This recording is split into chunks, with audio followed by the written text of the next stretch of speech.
السلام عليكم ورحمة الله وبركاته. إن الحمد لله نحمده ونستعينه ونستغفره ونعوذ بالله من شرور أنفسنا ومن سيئات أعمالنا. من يهده الله فلا مضل له ومن يضلله فلا هادي له. وأشهد أن لا إله إلا الله وحده لا شريك له وأشهد أن محمدا عبده ورسوله. يا أيها الذين آمنوا اتقوا الله حق تقاته ولا تموتن إلا وأنتم مسلمون. يا أيها الناس اتقوا ربكم الذي خلقكم من نفس واحدة وخلق منها زوجها وبث منهما رجالا كثيرا ونساء واتقوا الله الذي تساءلون به والأرحام إن الله كان عليكم رقيبا. يا أيها الذين آمنوا اتقوا الله وقولوا قولا سديدا يصلح لكم أعمالكم ويغفر لكم ذنوبكم ومن يطع الله ورسوله فقد فاز فوزا عظيما. أما بعد فإن خير الحديث كتاب الله وخير الهدي هدي محمد صلى الله عليه وسلم وشر الأمور محدثاتها وكل محدثة بدعة وكل بدعة ضلالة وكل ضلالة في النار. أعوذ بالله من الشيطان الرجيم. بسم الله الرحمن الرحيم. ولقد بعثنا في كل أمة رسولا أن اعبدوا الله واجتنبوا الطاغوت. মহান আল্লাহর সমস্ত প্রশংসা যে আল্লাহ রাব্বুল আলামিন একমাত্র সারা বিশ্বের সৃষ্টিকর্তা, যিনি সবকিছুর মালিক, যিনি আমাদের দুনিয়া আখেরাত ইহকাল পরকাল সবকিছুর মালিক, আমাদের হায়াত মত সবকিছুর মালিক আল্লাহ পাক রব্বুল আলামিন, যিনি জীবন দান করেন, যিনি মৃত্যু দান করেন, যিনি সুখ দান করেন, যিনি মানুষকে দুঃখে নিমজ্জিত করেন, সবকিছুর মালিক একমাত্র আল্লাহ পাক রব্বুল আলামিন। তার সমস্ত প্রশংসা। যে আল্লাহ পাক সবকিছুর সৃষ্টিকর্তা, সবকিছুর রিজিক দাতা, সে আল্লাহ পাক রব্বুল আলামিনের জন্য সমস্ত ইবাদত বন্দেগী। দরুদ ও সালাম নাযিল হোক নবী মুহাম্মদ রাসূলুল্লাহ সাল্লাল্লাহু আলাইহি সাল্লামের উপর, যিনি আল্লাহ পাক রব্বুল আলামিনের পক্ষ থেকে শেষ রাসূল হয়ে প্রেরিত হয়েছিলেন এবং সমস্ত আম্বিয়ারা যেমন দাওয়াত দিয়েছিলেন একমাত্র আল্লাহ পাক রব্বুল আলামিনের একত্বের, তৌহিদের, ওয়াহদানিয়াতের, একমাত্র আল্লাহ পাক রব্বুল আলামিনের ইবাদত বন্দেগীর, একমাত্র আল্লাহ পাক রব্বুল আলামিনের সৃষ্টি যে সবকিছু তাঁর, রিজিক দাতা যে একমাত্র তিনি, এই তৌহিদের শিক্ষা দেওয়ার জন্য সমস্ত আম্বিয়া এবং রাসূল প্রেরিত হয়েছিলেন। শেষ নবী মুহাম্মদ সাল্লাল্লাহু আলাইহি ওয়াসাল্লাম সেই তৌহিদের দিন, আল্লাহর একত্বের দিন নিয়ে এসেছিলেন মানব জাতি পর্যন্ত। আল্লাহুম্মা সাল্লি আলাইহি আল্লাহুম্মা বারিক আলাইহি। আজকে সংক্ষেপে আলোচনা করব, কারণ সময় 9:15 হয়ে গেছে, আর আপনাদের সাথে এর আগে ওয়াদা আছে যে 10টায় আমরা আলোচনা শেষ করে দেব। গত সপ্তাহের বা তার আগের কয়েকটি প্রশ্নও আছে যার উত্তর দেওয়াও জরুরি, সেই জন্য খুব সংক্ষেপে আলোচনা করব। আর বিষয়বস্তু হচ্ছে এই তাওহীদ সম্পর্কে, আল্লাহর একত্ব সম্পর্কে। তাওহীদের কথা যখন বলি, যদিও শব্দটি অনেকেই যারা আরবি ভাষা বুঝেন না তারা বুঝেন না, কিন্তু আল্লাহর একত্ব এই কথাটি বুঝেন। এটি হচ্ছে দ্বীন ইসলামের বৈশিষ্ট্য, এমন এক বৈশিষ্ট্য যে বৈশিষ্ট্য আর কোনো দিনে নেই। যেসব দিন আল্লাহ পাক কোন জামানায়, কোন কালে নাজিল করেছিলেন, মনোনীত করেছিলেন, তারপরে সেই দিনগুলি, সেই ধর্মগুলি বিকৃত হয়ে গেছে, সেসব দিনেও নেই, সেসব দিনের অনুসারীদের মধ্যেও নেই। এবং যেসব ধর্মগুলি মানুষরা তৈরি করেছে সেসব ধর্মও নেই। আমি যে দুটি কথা বললাম এর দ্বারা আশা করি বুঝতে পেরেছেন যে তাহলে যেই সব ধর্ম রয়েছে দ্বীন ইসলাম ছাড়া, সেগুলি দুই রকমের। দ্বীন ইসলাম ছাড়া যেসব ধর্ম রয়েছে তার দুই রকমের। এক রকমের ধর্ম যেগুলো মানুষের তৈরি করা ধর্ম, মানব রচিত ধর্ম, হিন্দু ধর্ম, বৌদ্ধ ধর্ম, শিখদের ধর্ম, জৈন ধর্ম, এই রকম ধর্মগুলি হচ্ছে মানুষের তৈরি করা ধর্ম, মানব রচিত ধর্ম। এসব ধর্ম ঐশী বাণীর ভিত্তিতে পৃথিবীতে আসেনি, কিছু মানুষরা এগুলিকে রচনা করেছে। আর ছোটকাল থেকে আমরা পড়েছি যে হিন্দুদের লেখা ইতিহাসের বইয়ে যে বেদ রচনা করেছে কারা? আর্যরা বেদ রচনা করেছে। আর্যরা যখন ভারতে আগমন করে আজকে থেকে 3500 বা 4000 বছর আগে আসার পরে তারা বেদ রচনা করেছে। তাহলে তাদের কথা দ্বারা স্পষ্ট যে এগুলি হচ্ছে মানব রচিত ধর্ম, আর্যদের রচিত ধর্ম, হিন্দু ধর্ম। আর তারপরে যেহেতু মানুষের তৈরি করা, সুতরাং নতুন নতুন কথা, নতুন নতুন কাজ, নতুন নতুন কর্ম ধর্মের নামে ঢুকতে আছে, বাড়তি ঘাটতি হতেই আছে। এ হলো মানুষের তৈরি করা ধর্মের অবস্থা। আর কিছু ধর্ম আছে যেগুলি আল্লাহ পাক রব্বুল আলামিন নাযিল করেছেন আকাশ থেকে কোন কালে এবং সীমিত কালের জন্য, তারপরে সেই ধর্মগুলিকে রহিত করে দেওয়া হয়েছে, কিন্তু সেই কিতাবগুলির নাম বাকি থেকে গেছে। আর তাতে কিছু অংশ আল্লাহর নাজিলকৃত থাকলেও অধিকাংশ অংশ বিকৃত হয়ে গেছে, যেমন তাওরাত, যেমন ইনজিল। তাওরাত আল্লাহ পাক নাজিল করেছেন মুসা আলাইহিস সালামের উপর, ইনজিল নাজিল করেছেন ঈসা আলাইহিস সালামের উপর, কিন্তু এই কিতাবগুলি বিকৃত হয়ে গেছে। সুতরাং কিতাব যখন গ্রন্থই বিকৃত, তখন ধর্মই হচ্ছে বিকৃত। এই জন্য খ্রিস্টান ধর্ম বিকৃত, যদিও আল্লাহর নাজিলকৃত ধর্ম। ইনজিলের ধর্ম যদিও আল্লাহর নাজিলকৃত ধর্ম ছিল, কিন্তু বিকৃত ধর্ম, আসল রূপের নেই। বলাই মুশকিল যে কোনটি সঠিক কোনটি বেঠিক, কোনটা ঠিক কোনটা ভুল। এইরকমই যারা মুসা আলাইহিস সালামের অনুসারী হওয়ার দাবি করে ইহুদিরা, তারা সঠিক ধর্মের ওপর নেই। এমনকি মুসা আলাইহিস সালামের যে দিন নাজিল হয়েছিল তার উপরেও নেই। একে তো সেই দিন রহিত, আল্লাহ পাক রব্বুল আলামিন তার রহিত ঘোষণা করেছেন, ক্যান্সেল, বাতিল, সেই দিন সেই ধর্ম বাতিল। তার উপর সেই দিনের অবস্থা হচ্ছে যে তা বিকৃত, তাওরাত বিকৃত, ইনজিল বিকৃত, আসল রূপে নেই। কোরআনে কারীমকে আল্লাহ রাব্বুল আলামিন একটি বৈশিষ্ট্য দান করেছেন, তা হচ্ছে কোরআনে কারীমের শব্দে কেউ বিকৃতি নিয়ে আসতে পারবে না, অক্ষরে কেউ বিকৃতি নিয়ে আসতে পারবে না। কিন্তু এক শ্রেণীর বিদআতপন্থী হবে যারা ইসলাম ধর্মের নামে আল্লাহ ছাড়া অন্যের পূজা করবে, আল্লাহ ছাড়া অন্যকে ডাকবে, যারা শিরক করবে, বিদআত করবে, নতুন নতুন কাজ করবে, কিন্তু ইসলাম ধর্মের নামে তারা কোরআনে কারীমের আয়াতের অর্থের বিকৃতি ঘটাবে। তা ঘটিয়েছে মাজার পূজারীরা, কবর পূজারীরা, পীর পূজারীরা, যতগুলি বাতিলপন্থী সুফিবাদে যারা বিশ্বাসী, যতগুলি সুফিবাদ রয়েছে বাংলাদেশের প্রেক্ষাপটে চরমনাই, শর্ষিনা থেকে শুরু করে আটরসি, মাইজভান্ডারি, যত তরিকা রয়েছে। আর একটু পুরানো তরিকাগুলি, সেই তরিকাগুলি থেকে নতুন নতুন তরিকাগুলি, জনসাধারণ যেহেতু এই তরিকাগুলি বুঝে, পুরাতন তরিকা থেকে যে তরিকাগুলি এসছে, মুজাদ্দিদি তরিকা, চিশতি তরিকা, কাদেরি তরিকা, সাহারওয়ার্দী তরিকা, নকশবন্দি তরিকা, এগুলি হচ্ছে তরিকা। তো এই সব তরিকাগুলি হচ্ছে কি মানুষের তৈরি করা, মানুষের তৈরি করা। আর এই মানুষ যে তৈরি করেছে, যেমন হিন্দুদের ধর্ম রচিত, মানব রচিত, এরকম এগুলি মানুষ রচিত, মানুষের তৈরি করা। এতে কিছু তারা সাহারা নেওয়ার চেষ্টা করেছে, তারা কিছু প্রমাণ টেনে নিয়ে আসার চেষ্টা করেছে কোরআন থেকে, হাদিস থেকে, কিভাবে কোরআন এবং হাদিসের অর্থে বিকৃতি ঘটিয়ে, অপব্যাখ্যা করে। জি, আল্লাহ পাক রব্বুল আলামিন সেই উদ্দেশ্যে কোরআনে কারীমে সেই আয়াতগুলি নাযিল করেননি, নবী কারীম সাল্লাল্লাহু আলাইহি ওয়াসাল্লামের সেই হাদিসগুলি সেই উদ্দেশ্যে বলা হয়নি যে উদ্দেশ্যে তারা সেগুলি অপব্যাখ্যা করে, তারা ব্যবহার করে। তো এইভাবে শিরক ঢুকেছে মুসলিম উম্মতে।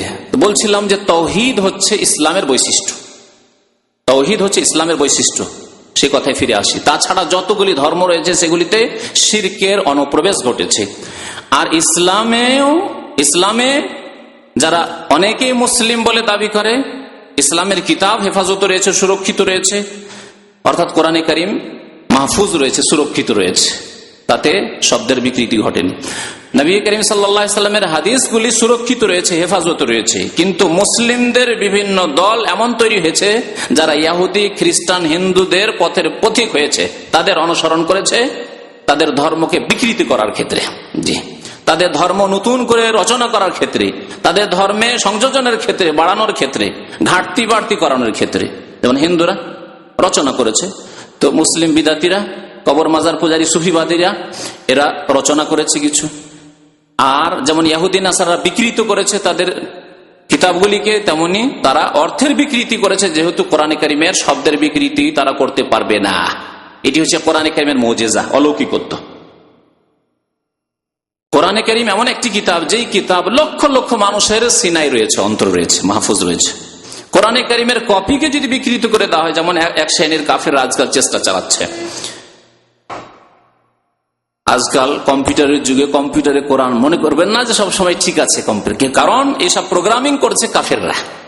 সুতরাং এই ক্ষেত্রে কম্পিউটারে যে কোরআনে কারীমের আয়াতগুলি আসছে, আপনার মোবাইলের সেটে যে কোরআনে কারীমের আয়াতগুলি আসছে, অনেক সময় আপনি ধোঁকা খেয়ে যেতে পারেন, তাতে বিকৃতি ঘটাতে পারে। কোরআনে কারীম প্রেসে ছাপিয়ে তাতে বিকৃতি ঘটাতে পারে, এর সম্ভাবনা আছে। কিন্তু লক্ষ লক্ষ মুসলিম ছেলে মেয়েদের সেনায় বুকে যে কোরআনে কারীম মাহফুজ রয়েছে, জি কিতাবেও রয়েছে আর সদুরে রয়েছে, অর্থাৎ বক্ষেও রয়েছে, এই সিনা থেকে, এই বক্ষ থেকে ছিনিয়ে নেওয়া যাবে না, আর তা বিকৃত করা সম্ভব নাই। এইভাবে আল্লাহ পাক রব্বুল আলামিন কোরআনে কারীমের যে মুজিজা, অলৌকিকত্ব, হেফাজতের, আল্লাহ পাক রব্বুল আলামিন লৌহে মাহফুজে এই আয়াত লিখে রেখেছেন, লৌহে মাহফুজে। আর সে আয়াত নাযিল করেছেন আজকে থেকে 1400 বছর আগে নবী করিম সাল্লাল্লাহু আলাইহি ওয়াসাল্লামের উপর, যখন কোরআন নাযিল হচ্ছে সেই সময়, বরং তার প্রথম দিকেই। ইন্না নাহনু নাযালনা যিকরা ওয়া ইন্না লাহু লাহাফিজুন, নিশ্চয় আমি এই কোরআন, এই যিকির, এই উপদেশ, দ্বীন ইসলামের উপদেশ, উৎস কোরআন এবং সুন্নাহ হাদিস নাযিল করেছি, ওয়া ইন্না লাহু লাহাফিজুন, আর নিশ্চয় আমি তার হেফাজত করব, নিশ্চয় আমি তার, ওয়া ইন্না লাহু লাহাফিজুন, আর নিশ্চয় আমি আল্লাহ তার হেফাজত করব। আল্লাহ স্বয়ং বলছেন। আল্লাহ হেফাজত কাকে দিয়ে করবেন, কাকে হাফেজ বানাবেন, কার বুকে রেখে আল্লাহ হেফাজত করবেন, কার খেদমত দিয়ে আল্লাহ হেফাজত করবেন, সেটা আল্লাহ পাক রব্বুল আলামিনের কাজ। কখনো আরবি ভাষীকে দিয়ে আল্লাহ করেছেন, তো কখনো অনারবদেরকে দিয়ে আল্লাহ পাক কোরআন হাদিসের হেফাজত করেছেন। কখনো বাংলা ভাষী কিছু আলেমদেরকে দিয়ে আল্লাহ পাক হেফাজত করবেন, কখনো উর্দু ভাষী কিছু আলেমকে দিয়ে হেফাজত করবেন, কখনো আরবি ভাষী কিছু আলেমকে দিয়ে হেফাজত করবেন। আল্লাহ পাক রব্বুল এইভাবে ভাগ বন্টন করেছেন হেফাজতের ব্যাপারটিকে। কোরআনে কারীমের হেফাজতে আল্লাহ দায়িত্ব নিয়েছেন। যখন কোরআনে কারীম সুরক্ষিত, মাহফুজ, তখন কোরআনে কারীম দ্বারা যে আকীদা, যে বিশ্বাস, যে ঈমান, যে তাওহীদ, যে একত্ব প্রমাণিত হয়, তা সুরক্ষিত। এই জন্য দ্বীন ইসলামের বৈশিষ্ট্য হচ্ছে কি? তাওহীদ, একত্ব, আল্লাহর একত্ব। এই আল্লাহর একত্ব কোন ধর্মে পাবেন না। যদিও তাওহীদের জন্য তাওরাত নাযিল হয়েছিল, তাওহীদ প্রতিষ্ঠার জন্য, আল্লাহর একত্বকে মানব জাতির মধ্যে প্রতিষ্ঠা করার জন্য তাওরাত নাযিল করা হয়েছিল। ইন্না আনজালনা তাওরাত ফিহা হুদাম ওয়া নূর, আল্লাহ বলছেন আমি তাওরাত নাযিল করি যাতে হিদায়াত রয়েছে, যাতে আলো রয়েছে, তাওহীদের আলো রয়েছে, যাতে তাওহীদ একত্বের দিকে নির্দেশনা, হিদায়াত রয়েছে, আল্লাহ বলছেন। কিন্তু তা বিকৃত হয়ে গেছে, তার অনুসারীরা বিকৃত ধর্মকে বিকৃত করে দিয়ে শিরক, কুফরিতে লিপ্ত হয়ে গেছে। এইরকমই ইনজিলের অবস্থা। আল্লাহ পাক রব্বুল আলামিন এই বৈশিষ্ট্য রেখেছেন। যদিও আজকের জামানায় মুসলিমদের মধ্যে তাওহীদবাদী, তাওহীদের অনুসারী, আল্লাহর একত্বে বিশ্বাসী এবং আল্লাহর একত্বের বাস্তবায়নকারী মুসলিমদের সংখ্যা মুশরিক মুসলিমদের তুলনায় কম। কথা বুঝতে পারলেন? অর্থাৎ মুসলিমদেরকে যদি ভাগ করা হয় দুই ভাগে, একদল হচ্ছে আকীদায়, বিশ্বাসে, আমলে, কাজে, কর্মে, স্বীকৃতিতে, অনুমোদনে, সবকিছুতেই মুওয়াহিদ, মানে আল্লাহর একত্বে বিশ্বাসী এবং একত্বের বাস্তবায়নকারী। আর আরেক দল মুসলিমকে করেন এর বিপরীত, কি? তাদের আকীদায় শিরক ঢুকে রয়েছে, আল্লাহর সাথে অংশীদার করে ফেলেছে আকীদার, বিশ্বাসের ক্ষেত্রে। তাদের কাজে, কর্মে, কথায়, চাল চলনে শিরক ঢুকে রয়েছে। দুই ভাগে যদি ভাগ করেন তো মুশরিক মুসলিমদের সংখ্যা বেশি হবে। মুসলিম এই জন্য বলছি তারা জাতিগত মুসলিম, আসলে তারা মুসলিম নয়, কিন্তু মুসলিম এই জন্যই তাদেরকে বলছি যে তারা জাতিগত মুসলিম, তারা জাতিতে মুসলমান, দাবিতে মুসলমান, কোরআনের প্রতি ইমানের দিক দিয়ে, দাবি করার দিক দিয়ে মুসলমান, রাসূলের প্রতি ইমান বিশ্বাসের দিক দিয়ে মুসলমান, পরকালের প্রতি ইমান বিশ্বাসের দিক দিয়ে তারা মুসলমান। সেই জন্য বলছি যে মুসলিমদেরকে দুই ভাগে ভাগ করা। আর না হলে মুসলিম সেই ব্যক্তি যেই ব্যক্তির আকীদা, আমল, কাজ, কর্ম সব হচ্ছে আল্লাহর জন্য, তাতে রয়েছে একত্বের বাস্তবায়ন, তাওহীদের বাস্তবায়ন, সেই ব্যক্তি আসলে মুসলিম।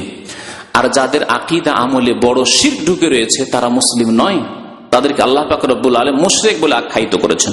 কোরআনে কারীমে আল্লাহ পাক রব্বুল আলামিন 5টি জাতির কথা উল্লেখ করেছেন। কোরআনে কারীমে 5টি জাতি ছাড়া অন্য কোন জাতির কথা আল্লাহ উল্লেখ করেননি। 5টি জাতির কথা আল্লাহ উল্লেখ করেছেন। মানব জাতিকে আল্লাহ 5 ভাগে বিভক্ত করেছেন। 5টি জাতির আলোচনা রয়েছে কোরআনে কারীমে। একটি জাতির নাম হচ্ছে ইয়াহুদ, ওয়াকালাতুল ইয়াহুদু লাইসাতিল নাসারা আলা শাই, ইহুদিদের কথা আল্লাহ বলেছেন। ওয়াকালাতিন নাসারা লাইসাতিল ইয়াহুদু আলা শাই। আর দ্বিতীয় জাতি হচ্ছে খ্রিস্টান, তাদের কথা আল্লাহ উল্লেখ করেছেন। জি, দুটি জাতি হলো। আর আরেকটি জাতির কথা আল্লাহ উল্লেখ করেছেন, তারা মুশরিক, মুশরিকদের কথা। জি, তারা মুশরিক, মুশরিক বলেছেন তাদেরকে আল্লাহ পাক রব্বুল আলামিন। ইব্রাহিম আলাইহিস সালাম মুশরিক ছিলেন না, তারা মুশরিক ছিল। জি, তো এই তিন নম্বর হলো মুশরিক। মুশরিক কারা? যাদের আকীদা আমলে আল্লাহর সাথে অংশীদার স্থাপন করেছে, সে প্রতিমা পুতুলকেই হোক, আর কবর মাজারকেই হোক, আর কোন গাছ গাছরাকে হোক, কোনো কিছুকে হোক না কেন, নদীকে হোক, পাহাড় পর্বতকে হোক, আর আগুনকে হোক, অগ্নি পূজকদের মতো কোনো কিছুকে হোক না কেন, যারা আল্লাহর সাথে অংশীদার স্থাপন করেছে তার প্রভুত্বে অথবা তার ইবাদত বন্দেগীতে, তারাই মুশরিক। তৃতীয় শ্রেণীর মানুষ। চতুর্থ শ্রেণী কে হইতে পারে দেখি আপনাদের কাছ থেকে জবাব নেই। হ্যাঁ, 5 ভাগ বললাম না, যে মানব জাতিকে আল্লাহ পাক কোরআনে কারীমে 5 ভাগে বিভক্ত করেছেন এবং তাদের কথা উল্লেখ করেছেন। হ্যাঁ, 4 নম্বরে কারা? নাস্তিক। নাস্তিকদের কথা আল্লাহ পাক রব্বুল আলামিন তেমন উল্লেখ করেনি একটি আয়াত ছাড়া। আর তারা ওই মুশরিকদেরই অন্তর্ভুক্ত। কারণ মুশরিক যারা আল্লাহর সাথে অংশীদার স্থাপন করে, আর যে ব্যক্তি নাস্তিক সেই ব্যক্তি তার মনের পূজা করলো, তাদেরকে বলা হয়েছে মনের পূজারী, তাদেরকে বলা হয়েছে। আফারাআইতা মান ইত্তাবা ইলাহাহু হাওয়াহু, যারা মনের পূজা করে, মনকে যারা ইলাহ উপাস্য বানিয়ে ফেলেছে, সুতরাং মুশরিক বললে তারা নাস্তিকরা তাদের অন্তর্ভুক্ত। তাদের কথা একটি আয়াতে ওমা ইউহলিকুনা ইল্লা দাহর মা হাযিহি ইল্লা হায়াতুনা দুনিয়া, এই তো পৃথিবী হচ্ছে আমাদের পার্থিব জীবন, ভোগ বিলাসের জীবন, না মত ওয়া নাহিয়া, যাতে কিছু লোকেরা আমরা আজকে জন্ম নিচ্ছি আর কিছু লোক মরছে, আজকে কিছু লোক মরলো তো কিছু লোক আজকে জন্ম নিল। ওমা ইউহলিকুনা ইল্লা দাহর, আর যুগের আবর্তন বিবর্তনে আমরা পৃথিবী থেকে ধ্বংস হব, মরবো, আর কি, আর কিছু নেই। একটি আয়াত ছাড়া নাস্তিকদের কথা আল্লাহ পাক উল্লেখ করেনি, কারণ নাস্তিকতা মানুষের প্রকৃতি বিরোধী। এই জন্য নাস্তিকতার জন্য, নাস্তিকতার প্রচারের জন্য রাশিয়া, চায়না, বার্মা, এইরকম আরো পূর্ব ইউরোপের বেশ কিছু দেশ, এমনকি দক্ষিণ ইয়ামান পর্যন্ত ঢুকেছিল, কিন্তু কোন জায়গায় সাকসেসফুল, সফল হতে পারেনি। নাস্তিকতা হয়েছে মরমর অবস্থা। জি, পশ্চিমবঙ্গে দীর্ঘদিন এই নাস্তিকতার দল কমিউনিস্টরা থাকলো, কিন্তু সেখানেও সাকসেসফুল হতে পারেনি। তারা বলছে আমরা কি একটু মডিফাই করা কমিউনিজম নিয়ে এসেছি, আমরা আসল কমিউনিজম নিয়ে আসিনি, কমিউনিজমের বাস্তবায়ন করা তারা দাবি করে না। জি, তাহলে জি, হ্যাঁ জি, 4 নম্বর হচ্ছে মুনাফিক। কত আয়াতে আল্লাহ পাক মুনাফিকদের কথা উল্লেখ করেছে, ইন্নাল মুনাফিকিনা ফি দারকিল আসফালি মিনান নার, ইন্নাল মুনাফিকিনা ইউখাদিউনা আল্লাহ ওয়া হুয়া খাদিউহুম, ইন্নাল মুনাফিকিনা হুমুল কাযিবুন। সূরা মুনাফিকুন একটি সূরার নামই হচ্ছে সূরা কাদ আফলাহ, কি সূরা ইযা জাআকাল মুনাফিকুনা ক্বালু নাশহাদু ইন্নাকা লা রাসূলুল মুনাফিক। আর মুনাফিকদের সংখ্যা পৃথিবীতে বহু আছে, বিশেষ করে মুসলিম সমাজে আজকাল যারা আল্লাহ বিশ্বাসী নয়, পরকালে বিশ্বাসী নয়, কিন্তু মুসলিম সমাজের 90% মুসলিম, সেখানে হয়তো 10% কাফের বাস করে। সেই দেশে তাদেরকে নেতৃত্ব করতে হবে, সেই দেশে তাদেরকে ব্যবসা বাণিজ্য করতে হবে, সেই দেশে তাদেরকে রাষ্ট্রপতি হইতে হবে, সেই দেশে তাকে প্রধানমন্ত্রী হইতে হবে, সেই দেশে তাদেরকে থাকতে হবে, সুতরাং সেই গ্রামে বাস করতে হবে। সুতরাং কি করে, ভিতরে কুফরি গোপন রেখে মুসলিম হওয়ার কথা বলে যে আমি মুসলিম। অনেকে নাম রাখে, ডবল ডবল নাম রাখে, অর্ধেক মুসলিম অর্ধেক হিন্দু, ঠিক না, নাম রাখে এরকম করে, এরা মুনাফিক। আল্লাহ পাক মুনাফিকদের কথা উল্লেখ করেছেন কোরআনে কারীমে, বহু জায়গায় উল্লেখ করেছেন। কারণ মুনাফিক একটা শক্তিশালী দল ছিল মদিনায়। মদিনায় আসার পরে মুনাফিক জন্ম নেয়, মক্কায় মুনাফিক ছিল না। দুর্বল থাকলে মুনাফিক জন্মায়। যদি কাফেররা দুর্বল হয় তাহলে মুনাফিক জন্মায়, কাফের যদি শক্তিশালী হয় তাহলে মুনাফিক জন্মাবে না। মক্কায় যেন মুনাফিক জন্মায়নি, মক্কায় একটি মুনাফিক খুঁজে পাবেন না। এক রহস্যের কথা শোনেন, মক্কায় যা ছিল কাফের, আবু জাহেল কাফের, আবু লাহাব কাফের, খোলাখুলি শত্রুতা করছে, প্রকাশ্য শত্রুতা, প্রকাশ্য নির্যাতন চালাচ্ছে মুসলিমদের উপর। কিন্তু মদিনায় তা পাবেন না। মদিনায় দেখলো যেন উপায় নেই, আমাদেরকে সুখে থাকতে হলে এখন বলতে হবে যে মুসলিম, আর কাজ করতে হবে কাফেরদের মতো কাজ, ইসলামের ক্ষতি করতে হবে। জি, এই জন্য আমি এর আগে আরেকটা আলোচনা বলেছিলাম যে মুনাফিক মুসলিম দেশগুলিতে পাবেন, কাফের দেশে মুনাফিক খুঁজে পাওয়া মুশকিল, কারণ সেখানে কুফরি শক্তিশালী, সেখানে মুনাফিক করতে পারবে না। সেখানে তো প্রকাশ্য দ্বারা কুফরি করলে কোনো অসুবিধা নেই। 4টি দল হলো আরেকটি দল মুমিন মুসলিম, ইয়া আইয়ুহাল্লাযীনা আমানু, ইয়া আইয়ুহাল্লাযীনা আমানু, কত জায়গায় আল্লাহ পাক সম্বোধন করেছেন হে ঈমানদারগণ, হে ঈমানদারগণ। তাহলে তাওহীদবাদী কারা? মুমিন। আকীদায় আমলে যারা ঈমানদার বিশ্বাসী তারা হচ্ছে মুমিন। আর বাকি যারা আকীদায় শিরক রাখে, আমলে শিরক রাখে, কাজে কর্মে শিরক, ইবাদত বন্দেগীতে শিরক, দোয়ায় শিরক, জবাই করার সময় শিরক, জবাই করে গিয়ে পীরের আস্তানায়, জবাই করে গিয়ে ওরসের মেলায়, মান্নত মানে পীর সাহেবের নামে যে এই মান্নত করলাম আল্লাহ যদি আমার ছেলেটি সৌদি আরব চলে যায়, বিদেশে চলে যায়, বা ইউরোপ আমেরিকা লন্ডন যেতে চাইছে চলে যায়, তো শাহজালাল বাবার যখন ওরস লাগবে তো ওখানে একটা খাসি জবাই করবো। যদিও জাতিতে মুসলমান, গরুর গোস্ত খাওয়া মুসলমান, কিন্তু আল্লাহ পাক তাদেরকে কি বলেছেন? মুশরিকিন বলে আখ্যায়িত করেছেন। জি, কুল ইয়া আইয়ুহাল কাফিরুন লা আ'বুদু মা তা'বুদুন ওয়া লা আনতুম আ'বুদুনা মা আ'বুদু। এই মুশরিকদের কথা আল্লাহ পাক রব্বুল আলামিন বহু আয়াতে উল্লেখ করেছেন। তো ইসলামের বৈশিষ্ট্য বলছিলাম কি? তাওহীদ। সত্যিকারও যদি মুসলিম হয় তাহলে তার মধ্যে তাওহীদ আছে, আর যদি সত্যিকার মুসলিম না হয় তাহলে তার মধ্যে শিরক থাকতে পারে, তার মধ্যে নাস্তিকতা থাকতে পারে, তার মধ্যে ইহুদি মতবাদ থাকতে পারে, তার মধ্যে খ্রিস্টানদের ভ্রান্ত মতবাদ থাকতে পারে। তাওহীদ আল্লাহর একত্ব প্রতিষ্ঠার জন্য আল্লাহ পাক রব্বুল আলামিন সমস্ত আম্বিয়া এবং রাসূল প্রেরণ করেছেন। তাওহীদ এত গুরুত্বপূর্ণ কাজ মানুষের জীবনে, প্রত্যেক মানুষের জীবনে, শুধু মুসলিমের জীবনে না, যে সমস্ত আম্বিয়া এবং রাসূলকে এই তালিম, এই শিক্ষা দেওয়ার জন্য পাঠিয়েছেন যে তোমরা গিয়ে কি করো? মানুষকে আমার একত্বের কথা জানিয়ে দাও। ওয়ালাকাদ বাআসনা ফি কুল্লি উম্মাতিন রাসূলা, নিশ্চয় আল্লাহ পাক বলছেন নিশ্চয় আমি প্রত্যেক জাতিতে একজন করে রাসূল প্রেরণ করেছি।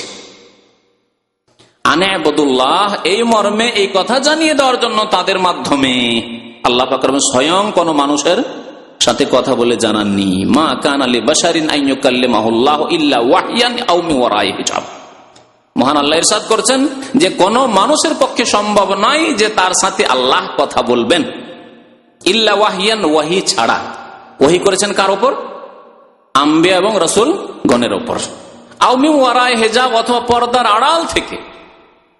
যেমন মুসা আলাইহিস সালামের সাথে আল্লাহ কথা বলেছেন, প্রিয় নবী সাল্লাল্লাহু আলাইহি ওয়াসাল্লামের সাথে কথা বলেছেন, 50 ওয়াক্ত নামাজ ফরজ করলেন, কমতে কমতে 5 ওয়াক্ত হলো, তাহলে আল্লাহ কথা বলেছেন। কিন্তু আল্লাহ বলছেন মিন ওয়ারাই হিজাব, পর্দার আড়াল থেকে। কোন মানুষের সাথে কথা বলে আল্লাহ পাক রব্বুল বলেন ইন্নী আনা আল্লাহ, আমি আল্লাহ, আমার ইবাদত করো। নবী ছাড়া আর কাউকে আল্লাহ পাক বলেননি। হ্যাঁ, ইন্নী আনা আল্লাহ যে কথাটি বললাম মুসা আলাইহিস সালামকে আল্লাহ বলেছেন তুর পাহাড়ে, ইন্নী আনা রাব্বুকা ফাখলানা আলাইকা, হে মুসা আমি তোমার রব, সুতরাং তুমি আমার দরবারে আমার সামনে যদি আসো তাহলে তুমি তোমার জুতা খুলে আসো। ইন্নাকা বিল ওয়াদিল মুকাদ্দাসে তুয়া, তুমি তুয়া নামক পবিত্র স্থানে অবস্থান করছো এখন বা এসেছো। তো কি বলছিলাম? সমস্ত আম্বিয়া রাসূলকে আল্লাহ পাক রব্বুল আলামিন কি শিক্ষা দেওয়ার জন্য পাঠিয়েছেন? তাওহীদের শিক্ষা দেওয়ার জন্য পাঠিয়েছেন। প্রথম শিক্ষা তাদের তাওহীদ, আল্লাহর একত্ব। প্রথম শিক্ষা এই নয় যে সত্য কথা বলবে, হ্যাঁ অবশ্যই এসব শিক্ষা দিয়েছেন, কিন্তু প্রথম শিক্ষা সেই শিক্ষা নয়। প্রথম শিক্ষা নামাজ নয়, প্রথম শিক্ষা রোজা নয়, প্রথম শিক্ষা হজ করা নয়, প্রথম শিক্ষা যাকাত দেওয়া নয়, প্রথম শিক্ষা মাতা পিতার সেবা নয়। এসব শিক্ষা ইসলাম দিয়েছে, আম্বিয়া কেরামরা দিয়েছেন, কিন্তু প্রথম শিক্ষা দিয়েছেন কি? ওয়ালাকাদ বাআসনা ফি কুল্লি উম্মাতিন রাসূলা, প্রত্যেক জাতিতে আমি একজন করে রাসূল প্রেরণ করেছি, এই মর্মে যে তারা এই শিক্ষা দেবেন আনে আবুদুল্লাহ, একমাত্র আল্লাহর ইবাদত বন্দেগী করবে, একমাত্র আল্লাহর ইবাদত বন্দেগী করবে। আল্লাহর ইবাদত বন্দেগী প্রতিষ্ঠা করলে একমাত্র তার করতে হবে। আল্লাহর ইবাদত বন্দেগী করলাম, আর তার সাথে সাথে আল্লাহর ইবাদত বন্দেগীর কিছু অংশ, একটি হোক আর দুটি হোক আর 10টি হোক আর সবগুলি হোক, যদি আল্লাহ ছাড়া অন্যকে দিয়ে দেওয়া হয় এর নাম হচ্ছে শিরক। এখানে আরেকটি কথা বলে দিই, কারণ অনেকে তাওহীদ আর শিরকের শাব্দিক অর্থ বুঝেন না। তাওহীদ শব্দটি ওয়াহেদ শব্দ থেকে, তাওহীদ শব্দটি কোত্থেকে এসছে? ওয়াহেদে ওয়াও হা দাল আছে, তাই না? ওয়াও হা দাল এর ধাতু, ওই ওয়াও হা দালের উপরে তা লাগিয়ে দেওয়া হয়েছে, আর ইয়া তো তাওহীদ হয়ে গেছে, আল্লাহর একত্ব ওর মানে। আর ওয়াহেদ মানে এক, আর এই আহাদ, ওয়াহেদ এবং আহাদ, এখান থেকে তাওহীদ শব্দ এসেছে। আহাদ হল আল্লাহ, আল্লাহ এক ও একক। আহাদ বা ওয়াহেদ এই ধাতু থেকে তৌহিদ শব্দটি। তাহলে তৌহিদ মানে আল্লাহকে এক জানা, মানে এক বলে বিশ্বাস করা, এক মানা মানে এক মেনে তার বাস্তবায়ন করা। জি। আর শিরক শব্দটি সারাকা থেকে, শিন রা কাফের ধাতু থেকে এসছে। এর মানে হচ্ছে অংশীদার করা, অংশীদার করা।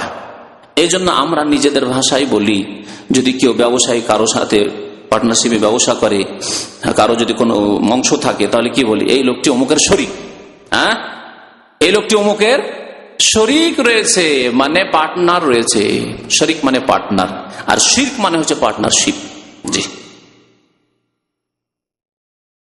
তো এইভাবে আমরা বিভিন্ন ক্ষেত্রে যেখানে কোনো অংশ রয়েছে, একটা জমিতে দুইজন শরিক রয়েছেন, দুইজনের অংশ আছে, বলছেন আমার শরিক, এই লোকটি আমার শরিক, আমার ব্যবসায় শরিক, আমার এই জমিটাই শরিক, আমার এই বিল্ডিং এর শরিক, হ্যাঁ, আমার এই মার্কেটে শরিক, শরিক বলছেন। তো আল্লাহ পাক রব্বুল আলামিনের একটি গুণে অথবা একাধিক গুণে, অথবা আল্লাহ পাক রব্বুল আলামিনের একটি ইবাদতে অথবা একাধিক ইবাদতে যদি কেউ অন্য কোনো কিছুকে, কোনো ব্যক্তিকে যদি কি করে, অংশীদার স্থাপন করে, ইমানের বিশ্বাসে স্থাপন করে, অথবা কাজে কর্মে অংশীদার স্থাপন করে, বিশ্বাস করে না কিন্তু ওই কাজে কর্মে আল্লাহর অংশীদার স্থাপন করে দিল, অথবা কাজে কর্মে কোনোদিন শিরক করেনি কিন্তু তার বিশ্বাস আছে, বিশ্বাস আছে যে আল্লাহর অনেক অংশীদার আছেন। আল্লাহ পাক রব্বুল আলামিন ওলি আউলিয়াদেরকে, নবী রাসূলদেরকে, আল্লাহর নেক বান্দাদেরকে, বুজুর্গানে দ্বীনকে আল্লাহ পাক রব্বুল আলামিন বহু ক্ষমতা দেন। তারা ইচ্ছা করলে সন্তান দিতে পারেন, তারা ইচ্ছা করলে কাউকে মেরেও দিতে পারেন, তারা ইচ্ছা করলে কারো রোগ ভালো করে দিতে পারেন, তারা ইচ্ছা করলে কাউকে উদ্ধার করে দিতে পারেন, তারা ইচ্ছা করলে কারো সর্বনাশ করে দিতে পারেন।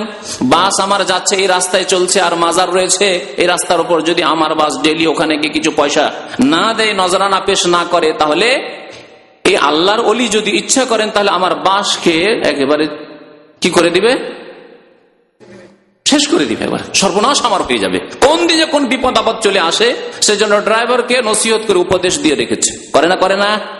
হ্যাঁ, জি। হিন্দুরাকে দেখা যায় যে মন্দির যদি রাস্তার কাছে মন্দির থাকে তো ওখানে থেমে 8 আনা 4 আনা 1 টাকা যা হোক আর একটা তার সাথে ফুল দিয়ে আসবে।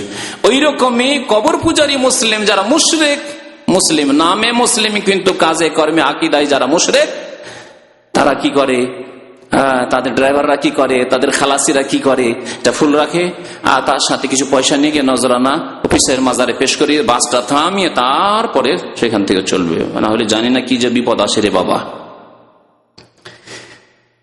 কাজেও করলো, আকীদায় থাকলো। হয়তো কোনো লোক থাকতে পারে কৃপণ, কোনদিন পয়সা দিতে গেল না কিন্তু ভয় আছে, ভয়ে ভীত, কি জানি কোনদিন পয়সা তো দিই না, এখান দিয়ে রাত দিন আমার গাড়ি চলাচল করে, কিন্তু কোন বিপদ যে চলে আসে বলা যায় না, বলা যায় না কোন বিপদ চলে। কেন? আল্লাহর ওলি আউলিয়াদেরকে আল্লাহ পাক এরকম ক্ষমতা দিয়েছেন। তাহলে আকীদায় শিরক আছে, এই জন্য বলছি আকীদাতে শিরক থাক অথবা আমলে থাক, দুটোর একটাতে থাক, অথবা দুটোতে শিরক থাক, মুশরিক। তো তাওহীদ আর শিরককে বুঝে নেওয়ার পরে আসেন যে সমস্ত আম্বিয়া এবং রাসূলগণকে আল্লাহ পাক রব্বুল আলামিন কি জন্য প্রেরণ করেছেন? হ্যাঁ, আনাবুদুল্লাহ, একমাত্র আল্লাহর ইবাদত করবে বলে আল্লাহ থেমে যাননি।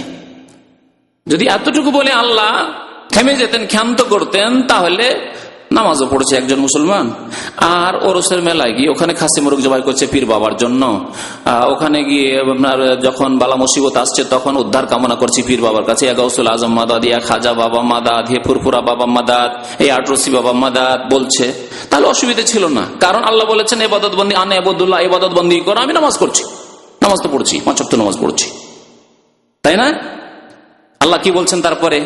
ওয়াজতানিবু তাগুত, আল্লাহ ছাড়া অন্যের পূজা থেকে বেঁচে থাকো, আল্লাহ ছাড়া অন্যের ইবাদত থেকে বেঁচে থাকো, আল্লাহ ছাড়া অন্যকে আল্লাহর অংশীদার করা থেকে বেঁচে থাকো।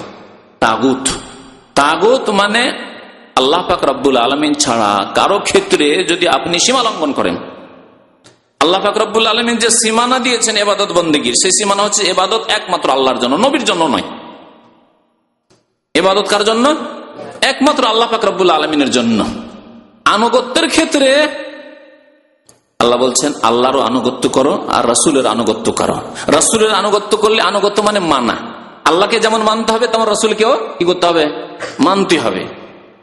খুব সহজ ভাষা এই জন্য বলছি যে অল্প পড়াশোনা মানুষ হলে বলছে দেখবে এখানে আবার শিরিক কেন হইল না, এখানে কেন শিরিক হইল না। আমি যদি সেজদা করে দিই নবীকে, নবীর কবরে গিয়ে যদি সেজদা করে দিই, ওলিয়া উলিয়ার কবরে যদি সেজদা করে দিই, তাহলে মুশরিক হয়ে যাব? ইয়া গাউসুল আজম বললে মুশরিক হয়ে যাব? খাসি মোরগ যদি জয় করি পীর বাবার নামে, তাহলে মুশরিক হয়ে যাব? যদি বলি যে ওই দারুল উলুম দেওবন্দে একটি গাছ যেখানে প্রথম পড়াশোনা শুরু করেছিল ডালিম গাছ, আর সেই গাছের তলায় বসে চোখ বন্ধ করে একটু মোরাকাবা করলে যদি যতই মুশকিল কিতাব হোক সব আসান হয়ে যাবে, এই আকীদা রাখলে মুশরিক হয়ে যাব? আর রসুলের আনুগত্য করলে কেন মুশরিক হব না? হ্যাঁ, আল্লাহ বলছেন অমাইয়তি রাসূল ফাকাদ আতা আল্লাহ। আল্লাহর কথা মানতে হবে আর রাসূলের কথা মানতে হবে। যে রাসূলের কথা মানবে সে আল্লাহরই কথা মানলো, কারণ রাসূলুল্লাহ সাল্লাল্লাহু আলাইহি ওয়াসাল্লাম নিজের পক্ষ থেকে কোনো কথা বলেননি, যা বলেছেন কার পক্ষ থেকে? আল্লাহর পক্ষ। পার্থক্য বুঝতে পারছেন? কিন্তু রাসূলুল্লাহ সাল্লাল্লাহু আলাইহি ওয়াসাল্লাম কোথাও ইবাদতের ক্ষেত্রে, সেজদার ক্ষেত্রে, দোয়ার ক্ষেত্রে যে আমার অন্তর খুলে দেবে, আমি মুশকিল থেকে মুশকিল কথা আমি বুঝতে পারবো, মুশকিল থেকে মুশকিল কিতাব বুঝতে পারবো, মুশকিল থেকে মুশকিল হাদিস ফিকহ মাসলা বুঝতে পারবো, যদি আমি ওখানে গিয়ে বসি যেখানে কাসেম নানতুবি সাহেব প্রথম ক্লাস শুরু করেছিলেন, হ্যাঁ এটি শিরক। জি, এটি শিরক, বড় শিরক এটি। কারণ এর মালিক একমাত্র আল্লাহ পাক রব্বুল আলামিন, নবীও মালিক নন। কেউ যদি এই আকীদা রাখে যে মসজিদে রাসূলুল্লাহ, মসজিদে নববীতে যেখানে প্রিয় নবী সাল্লাল্লাহু আলাইহি ওয়াসাল্লাম কত না দিনের দর্শ দিয়েছেন, দিনের শিক্ষা দিয়েছেন, সেখানে যদি চোখ বন্ধ করি, বলুন তো যদি আপনাকে তুলনা করি, পাশাপাশি বলি যে এক জায়গায় দর্শ আরম্ভ করেছেন কাসেম নানতুবি, দেওবন্দ মাদ্রাসার প্রতিষ্ঠাতা তিনি, আর আরেক জায়গায় দর্শ শুরু করেছিলেন প্রিয় নবী মুহাম্মদুর রাসূলুল্লাহ সাল্লাল্লাহু আলাইহি ওয়াসাল্লাম, কোন জায়গা বেশি বরকতময়? বলুন। যেখানে রাসূলুল্লাহ সাল্লাল্লাহু আলাইহি ওয়াসাল্লাম দর্শ শুরু করে সেটা বরকতময় নয়? এই বরকতময় হওয়ার প্রমাণ আছে, কিন্তু আমি আপনি কোন আলেম কাসেম নানতুবি কোন জায়গায় দর্শ শুরু করে সেই জায়গা বরকতের জায়গায় কোনো প্রমাণ নেই। একটি হাদিস দেখান যে কোন জায়গায় দর্শ শুরু করা হয়েছে সেই জন্য সেই জায়গায় একবার চিরকালের জন্য বরকতের হয়ে গেছে, একটি দলিল দেখান, নেই। তারপরও মনে করে নিলাম যে হ্যাঁ কিছু বরকত আছে, ঠিক আছে, দিনের কথা সেখানে পড়াশোনা চর্চা হয়েছে, যতক্ষণ হচ্ছে ততক্ষণ বরকত আছে। উদাহরণ দিয়ে বলি আপনাকে, এই জায়গায় যতক্ষণ দিনের আলোচনা হচ্ছে অবশ্যই বরকত আছে, এটা হাদিস দ্বারা প্রমাণিত। যে মাজতামা কওমুন ফি বাইতিন মিন বুয়ুতিল্লাহি ইয়াতলুনা কিতাবাল্লাহি ওয়া ইয়াতাদারাসুনা বাইনাহুম ইল্লা নাযালাত আলাইহিমুস সাকিনাতু ওয়া হাফফাত আলাইহিমুল মালায়েকা ওয়া গাশিয়াতহুমুর রাহমা। নবী করিম সাল্লাল্লাহু আলাইহি ওয়াসাল্লাম মুসলিম শরীফের হাদিসে বলছেন যে কোন জাতি যদি কোন জায়গায় একত্রিত হয় আর সেখানে আল্লাহর কিতাবের কথা শোনানো হয় আর একে অপরকে শেখায়, তাহলে আল্লাহর পক্ষ থেকে প্রশান্তি নাজিল হয় আর রহমত তাদেরকে ঢেকে নেই, আর তাদের কি হয়, আর ফেরেশতা চারিদিক থেকে ঘিরে ফেলে তাদেরকে, হাফফাতহুমুল মালায়েকা। কতক্ষণ? যতক্ষণ দিনের কথা আলোচনা হচ্ছে। দিনের আলোচনা শেষ, তারপরে রুমকে লক করে দেওয়া হলো বা এই হল বন্ধ করে দেওয়া হলো, তখন কি ফেরেশতা ঘিরে বসে আছে নাকি? তখনও ফেরেশতা ঘিরে বসে আছে না, ভিত্তিহীন কথা। তাহলে যতক্ষণ পর্যন্ত দিনের দার্স ওই জায়গা হয়েছে ততক্ষণ পর্যন্ত আল্লাহর রহমত ছিল। যদি সত্যি দিনের দার্স তাওহীদের দার্স হয়ে থাকে, কোরআন সুন্নাহর দার্স হয়ে থাকে, তাহলে যেই জায়গায় প্রিয় নবী মুহাম্মদ রাসূলুল্লাহ সাল্লাল্লাহু আলাইহি ওয়াসাল্লাম ছাত্র ছিলেন আর জিবরিল আলাইহিস সালাতু ওয়াস সালাম এসে বলছেন ইকরা ইকরা বিসমি রাব্বিকাল্লাযী খালাক, কোন জায়গায়? গারে হেরা, হেরা পাহাড়ের গুহা, জাবাল নূর, সেই জায়গায় বেশি বরকত আছে না ওই দেওবন্দ হাটহাজারী তার ফুটিয়াতে বেশি বরকত আছে? বলেন দেখি। তাহলে ওই জায়গায় গেলে মুশকিল থেকে মুশকিল সমস্যার সমাধান হয়ে যায় ওই ডালিম গাছের তলায় বসলে। আর কেন এই আকীদা ইসলামে নেই যে হীরা পাহাড়ের গুহায় কেউ যদি চোখ বন্ধ করে বসে তাহলে সেখানে গেলে সমস্ত সমস্যার সমাধান হয়ে যায়? এই কথা কেন ইসলামে নেই? আছে? আছে কোথাও ইসলামে? জি, দেখছেন কিভাবে শিরক ঢুকে আছে মুসলিম সমাজে। যাদেরকে ওলি আউলিয়া মনে করছেন, যাদেরকে মনে করছেন হাকিমুল উম্মাত, যাদেরকে মনে করছেন যে দিনের কত বড় বড় খাদেম এরা ছিলেন, তাদের মধ্যে কিভাবে শিরক ঢুকে আছে।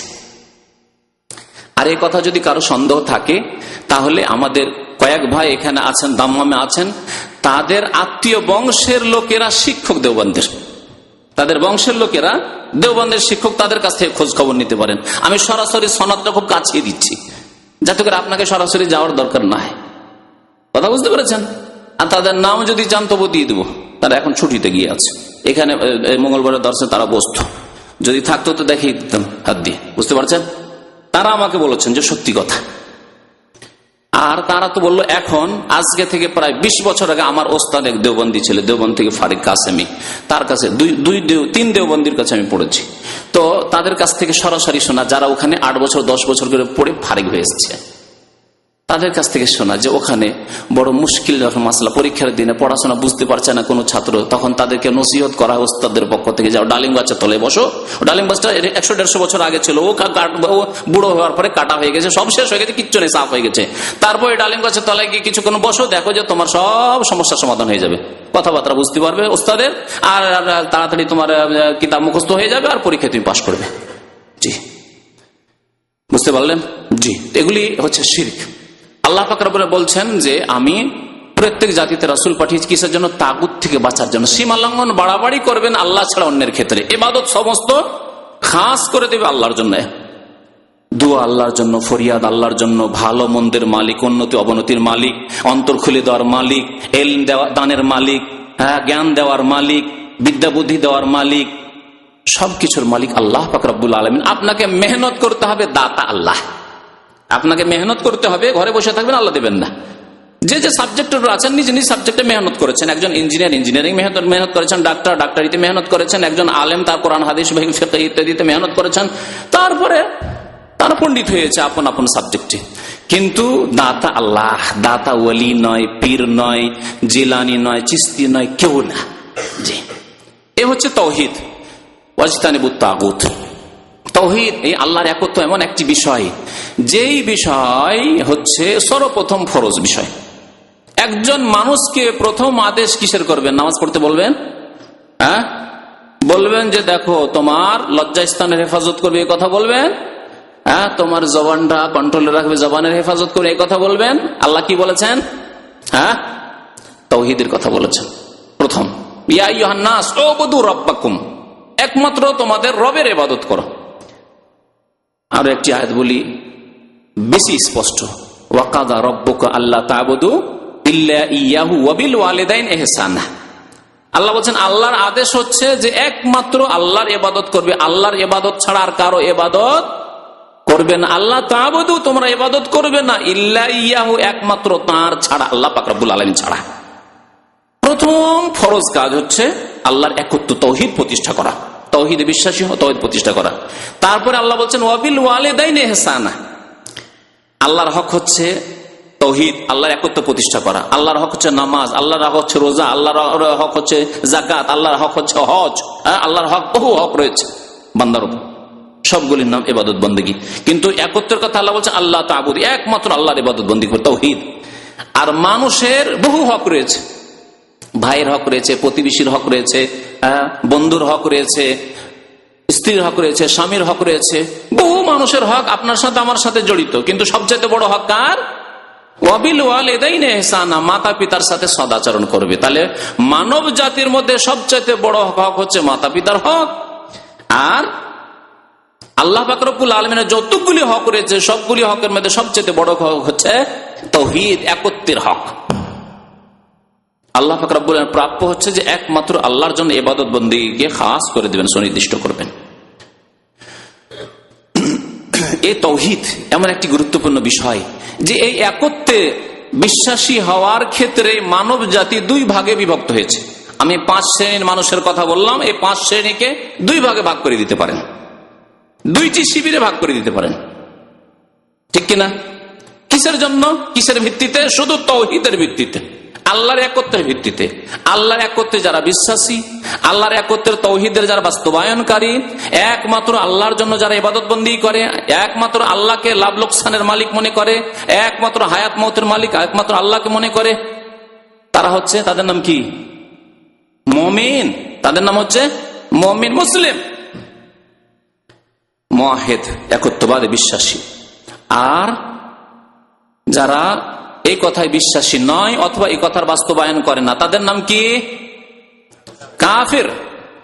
আর ইহুদি কাফের, খ্রিস্টান কাফের, মুশরিক, পত্তলিক কাফের, কবর পূজারী কাফের, নাস্তিক কাফের, সব কাফের। যতগুলি ভাগ করলাম সবগুলিকে এই একটি শব্দের মধ্যে শামিল। তাহলে মুমিন এবং কাফের মানব জাতি, আদম সন্তান। আদম আলাইহিস সালাম তো একজন মানুষ, আর এক মা হাওয়া আলাইহিস সালাম, আর এক মা এক বাবা থেকে মানুষ তৈরি হলো। মানুষ তৈরি হওয়ার পরে একজনের নাম কাফের, আরেকজনের নাম মুসলিম। একজনের নাম মুমিন মুসলিম, আরেকজনের নাম কাফের। কিসের ভিত্তিতে?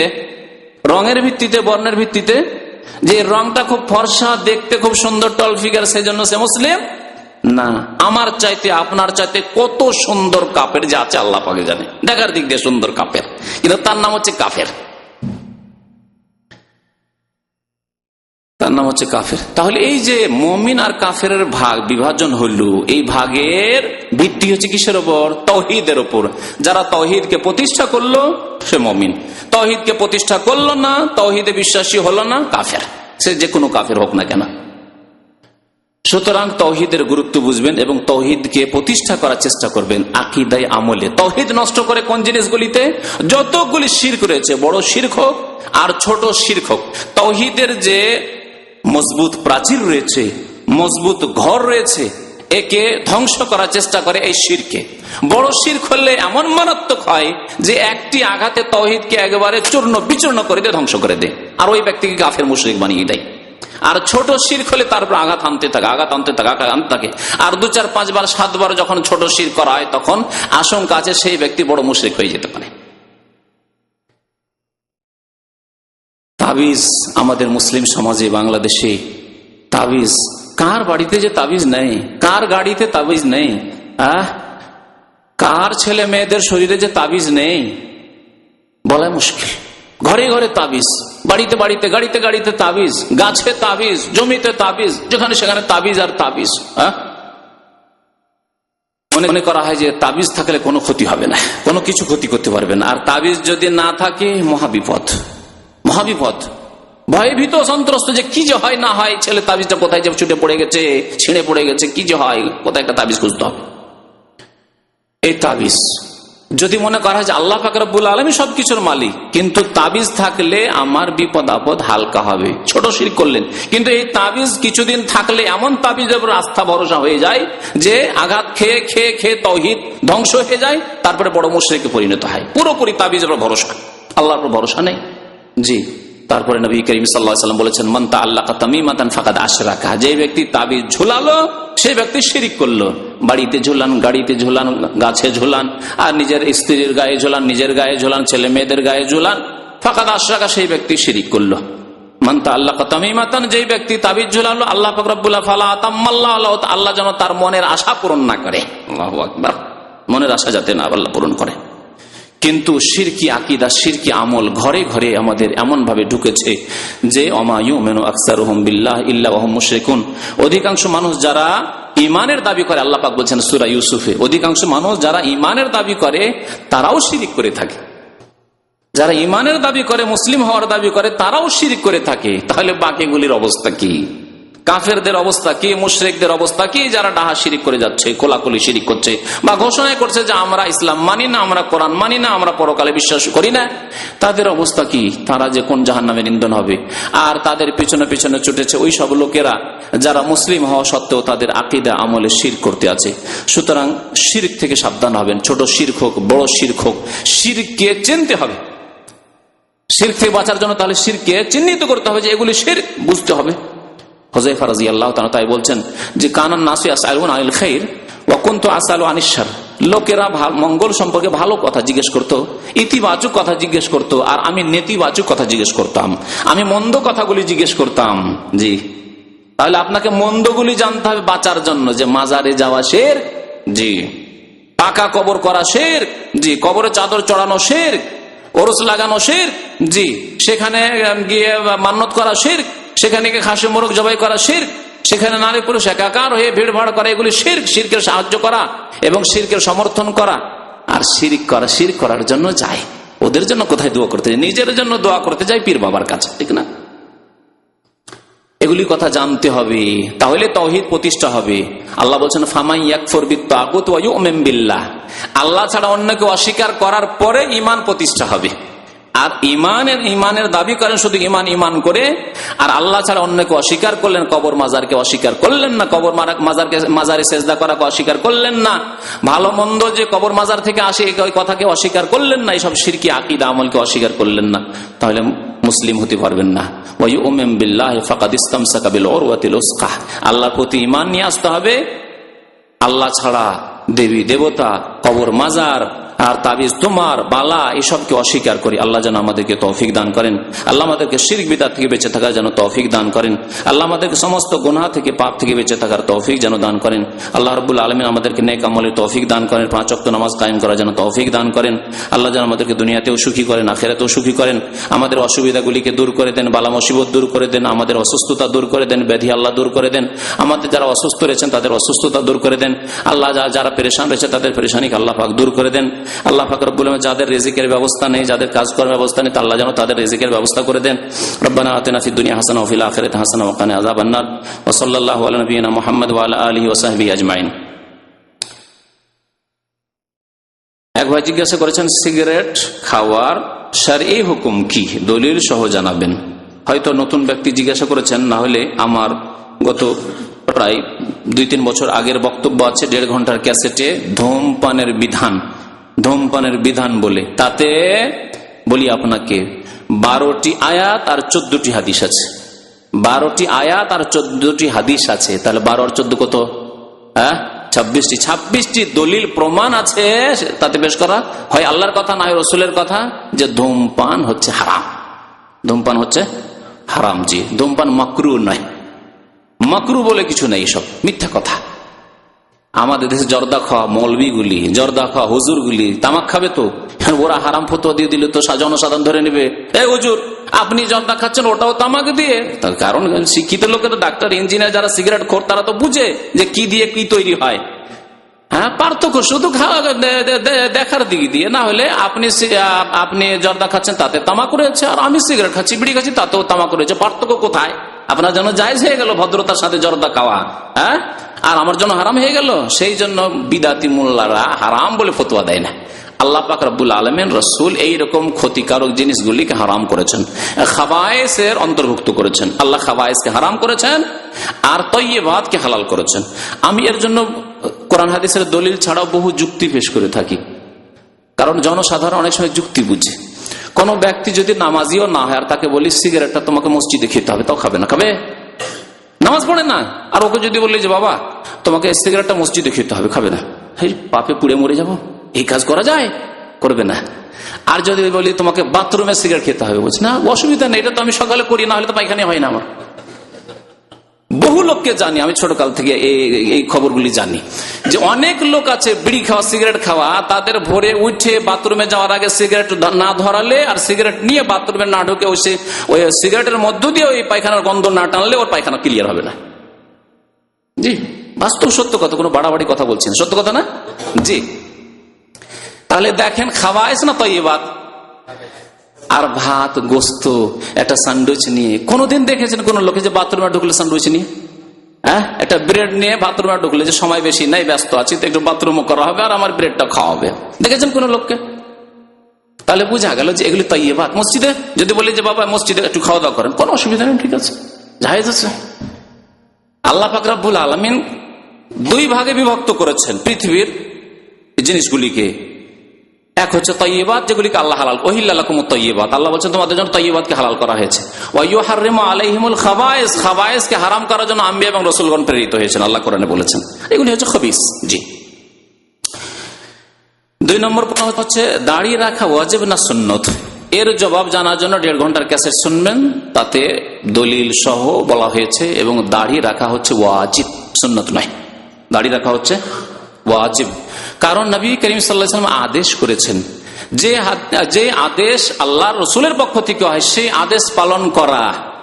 হ্যাঁ বলেন, জরুরি না আপনার খেয়াল খুশি করলে করেন, না হলে না করেন? বলেন, আপনাকে এইভাবে জিজ্ঞাসা করছি, তাহলে বুঝতে পারবেন। আল্লাহ রাসূল সাল্লাল্লাহু আলাইহি ওয়াসাল্লাম আদেশ করেছেন, আপনি কি বলতে পারবেন যে নবীর আদেশ, ইচ্ছা হলে করলাম, নাই না করলাম? অথচ আপনি খাঁটি মুসলিম, নামাজি মুসলিম। বলেন, আপনি কি ভাবতে পারেন এই কথা যে আল্লাহর নবীর আদেশ হইলে করলাম, নাই না করলাম? ভাবতেই পারেন না এই কথা একজন নামাজি মুসলিম। হ্যাঁ, বেনামাজির কথা বলবো না, কারণ বেনামাজি নামাজি তো পড়ে না, সে তো ইসলামের গণ্ডিতে নেই, তো তার কথা, সে আল্লাহকে ভয় করে না, পরকালকে ভয় করে না, পরকাল সম্পর্কে চিন্তাশীল নাই। জবাব দিতে হবে কালকে, আমাদের প্রথম জবাব দিতে হবে নামাজ সম্পর্কে, তার ওই হুদিসই নেই, তাকে দাঁড়িয়ে কথা বলে লাভ কি হবে? কিন্তু একজন নামাজি মানুষ, যে আল্লাহ বিশ্বাসী, পরকালে বিশ্বাসী, সেই ব্যক্তি কি করে এই কথা ভাবতে পারেন যে আল্লাহ রাসূল আদেশ করেছেন, হলে মন হইলে করলাম, নাই নাই করলাম? এই কথা ভাবা যায়? অসম্ভব কথা। হ্যাঁ, সুন্নত কাকে বলে? নবী করিম সাল্লাল্লাহু আলাইহি ওয়াসাল্লাম কখনো করেছেন, কখনো করেন, তার আমলের ক্ষেত্রে কখনো করেছেন, আবার কখনো ছেড়েছেন, এগুলিকে সুন্নত বলা হয়। যেমন দিনে রাতে 12 রাকাত সুন্নত নামাজ নবী করিম সাল্লাল্লাহু আলাইহি ওয়াসাল্লাম পড়েছেন, সফরে ছেড়েছেন, কখনো অসুস্থ থাকলে ছেড়েছেন। তাহাজ্জুদের নামাজ সুন্নত, কখনো পড়েছেন, কখনো অসুস্থ থাকলে হয়তো পড়তে পারেননি। জি, এগুলি হচ্ছে সুন্নাত, করেছেন কিন্তু আদেশ করেননি। নবী করিম সাল্লাল্লাহু আলাইহি ওয়াসাল্লাম যদি আদেশ করতেন তাহলে তা ওয়াজিব হয়ে যেত। কারণ আল্লাহ বলছেন আতিউল্লাহ ওয়া আতিউর রাসূল, আল্লাহর আনুগত্য করো, রাসূলের আনুগত্য করো। তার রাসূলের আদেশ মানা ফরজ, ফরজ। নবী করিম সাল্লাল্লাহু আলাইহি ওয়াসাল্লাম বলেছেন ওয়াফুল লোহা, দাড়ি বাড়াও, দাড়ি বাড়াও। কত হাদিস রয়েছে। অতিরিক্ত শোনার জন্য, বিস্তারিত শোনার জন্য সেই ক্যাসেটটি শুনবেন। আশা করি আপনি সঠিক পথ পাবেন। আমার বহু ভাই রয়েছেন, এই মজলিসে হয়তো অনেকে রয়েছেন যারা দাড়ি রাখতেন না, কিন্তু আমার সেই ক্যাসেট শোনার পরে, অনেক শিক্ষিত মানুষ, ডাক্তার, ইঞ্জিনিয়ার মানুষ, তারা এই ক্যাসেট শোনার পরে যখন আল্লাহর প্রতি ঈমান হয়েছে, রাসূলের প্রতি ঈমান হয়েছে যে না দাড়ি রাখা ওয়াজিব ভাই, আর আমি 5 ওয়াক্ত নামাজ পড়ি, দাড়ি রেখেছেন তারা। বহু লোক এরকম আছেন, এই দামে আছেন। জি, নাম দিয়ে বলার প্রয়োজন নেই। একবার জিজ্ঞেস করেছেন প্রশ্ন, মারাত্মক প্রশ্ন, কেউ যদি বলে আল্লাহ বললেও আমি এই কাজ করব না, আস্তাগফিরুল্লাহ ওয়া আতুবু ইলাইহি, বলে লা ইলাহা ইল্লাল্লাহ, তার বিধান কি? এটি হচ্ছে ইসলাম নষ্টকারী বিষয়, ইসলাম ধ্বংসকারী বিষয়। কেউ যদি বলে আল্লাহর কথা আমি মানবো না, একে বলা হয়েছে আল্লাহ বললেও আমি শুনবো না। এ হচ্ছে কুফর ইস্তিকবার এবং কুফরের জহুদ, দুটোই কুফরের বিভিন্ন প্রকরণ বা কিসিম বর্ণনা করেছেন ওলামারা। তার মধ্যে একটি হচ্ছে যে অহংকার প্রদর্শন করে অস্বীকার করা। আল্লাহ ইবলিসের কথা বলছেন আবা ওয়াস্তাকবারা ওয়া কানা মিনাল কাফিরিন। ইবলিস শুধু এই সেজদা করেনি, আল্লাহর এই আদেশটি পালন করেনি এ কথা নয়, কি করেছিল? সে আবা, অস্বীকার করেছিল। তার মধ্যে তাহলে অস্বীকারও মওজুদ, বিদ্যমান। আর ওয়াস্তাকবারা, অহংকার করেছিল, আমি আদমকে সেজদা করব, আদম মাটির তৈরি, আমি আগুনের তৈরি। আরে এ কেমন কথা হইল? আমি বড়, সে ছোট। ওয়াস্তাকবারা, সে অহংকার প্রদর্শন করেছিল। ওয়া কানা মিনাল কাফির, সুতরাং সে কাফেরদের অন্তর্ভুক্ত হয়েছে। তাহলে বোঝা গেল যেই ব্যক্তি আল্লাহর আদেশকে অস্বীকার করবে অথবা অহংকার প্রদর্শন করবে সে বড় কাফের, সে বড় কাফের। অনেক আমলের ক্ষেত্রে রয়েছে বা অনেক কথার ক্ষেত্রে রয়েছে, দিনের কথার ক্ষেত্রে, যে বিশেষ করে নামাজের ব্যাপারটি বলি, যে আপনি অস্বীকার করেননি, অহংকার করেননি, কিন্তু আচ্ছা করব পারছি না, ব্যস্ত, আর সময় পাচ্ছি না, বা ঘুম ভাঙছে না, আর সেই জন্য নামাজ পড়ছেন না, সেটিও কুফরি। যেখানে কুফরি, অথচ আপনি বলছেন যে ভাই নামাজ পড়বো, মুসলমান অবশ্যই নামাজ পড়তে হবে, কেন পড়বো না ভাই, দোয়া করিয়েন একটু, হুজুর দোয়া করিয়েন নামাজ পড়ো, তারপরেও কাফের, কারণ আপনি নামাজ কায়েম করছেন না, পড়ছেন না। তাহলে যে ব্যক্তি অস্বীকার করলো যে আল্লাহ বললো আমি মানবো না, কোরআনে থাকলেও আমি মানবো না, হাদিসে থাকলেও আমি মানবো না, হ্যাঁ, সে অহংকারও করলো আর অস্বীকারও করলো, ডবল কুফরি। সাবধান এইরকম কথা থেকে। ইসলামের সারা জীবনের ইবাদত বন্দেগী, নামাজ রোজা সব নষ্ট হয়ে যাবে। এই দাড়িও কাজে আসবে না, আর এক ওয়াক্ত নামাজও কাজে আসবে না, সেজদাও কাজে আসবে না, দুয়াও কাজে আসবে না, কিছু কাজে আসবে না। ইবলিসের যেমন কাজে আসেনি। ইবলিস খুব ইবাদত বন্দি করেছিল, তার ইতিহাসে লেখা হয়েছে, তাফসীরের কিতাবে খুব ইবাদত বন্দি করেছিল, কিন্তু কোনো কিছুই কাজে আসেনি। আল্লাহ যেন আমাদেরকে এরকম না করে। রব্বানা লা তুযিগ কুলুবানা বা'দা ইয হাদাইতানা, আল্লাহ আমাদেরকে হিদায়াত করে দেওয়ার পরে, রাস্তা দেখিয়ে দেওয়ার পরে, মুসলিম আমাদেরকে বানিয়ে দেওয়ার পরে, আল্লাহ আমাদের অন্তরকে বাঁকা করে দিও না। দোয়া শিখিয়েছেন আল্লাহ পাক রব্বুল মুমিনদেরকে, রব্বানা লা তুযিগ কুলুবানা বা'দা ইয হাদাইতানা ওয়া হাব লানা মিন লাদুনকা রাহমাতান ইন্নাকা আনতাল ওয়াহ্হাব রব্বানা যালামনা আনফুসানা ওয়া ইল্লাম তাগফির লানা ওয়া তারহামনা লানাকুনান্না মিনাল খাসিরিন রব্বানা হাব লানা মিন আজওয়াজিনা ওয়া যুররিয়াতিনা কুররাতা আয়ুনি ওয়াজআলনা লিল মুত্তাকিনা ইমামা ওয়া সাল্লাল্লাহু আলা নাবিয়িনা মুহাম্মদ ওয়া আলা আলিহি ওয়া সাহবিহি আজমাইন।